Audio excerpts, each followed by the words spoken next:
திருப்பூர் மாவட்டம் தாராபுரம் அருகே உபரி நீரை திறந்துவிட வலியுறுத்தி விவசாயிகள் வெயிலில் அமர்ந்து காத்திருப்பு போராட்டத்தில் ஈடுபட்டனர். உப்பாறு அணைக்கு திருமூர்த்தி அணையில் இருந்து உபரி நீரை திறந்துவிட வலியுறுத்தி விவசாயிகள் பல கட்ட போராட்டங்களை நடத்தி வந்தனர். இது தொடர்பான பேச்சுவார்த்தையில் அதிகாரிகள் தண்ணீர் திறந்து விடுவதாக தெரிவித்திருந்தனர்.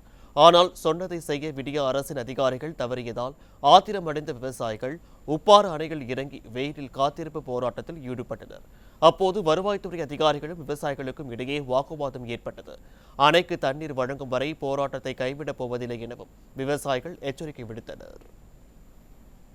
திருப்பூர் மாவட்ட ஆட்சித்தலைவர் அவர்கள் திட்டக்குழு ஒப்புதல் இல்லாமல் உங்களுக்கு தண்ணீர் வழங்க இயலாது என்று கூறினார்.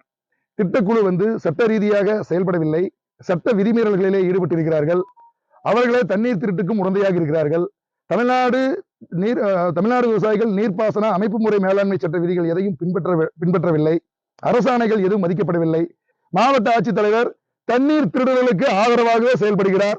அவர் 4-5 முறை எங்களுடைய போராட்டத்தை பேச்சுவார்த்தைக்கு அழைத்துவிட்டு தள்ளி எங்களை கொண்டு இந்த நிலைமை கொண்டிருப்பதற்கு காரணம் முழுக்க திருப்பூர் மாவட்ட ஆட்சித்தலைவர் கிறிஸ்துராஜ் தான் என்பதை உப்பாறு விவசாயிகள் சார்பில் பகிரங்கமாக பிரகடனப்படுத்துகிறோம்.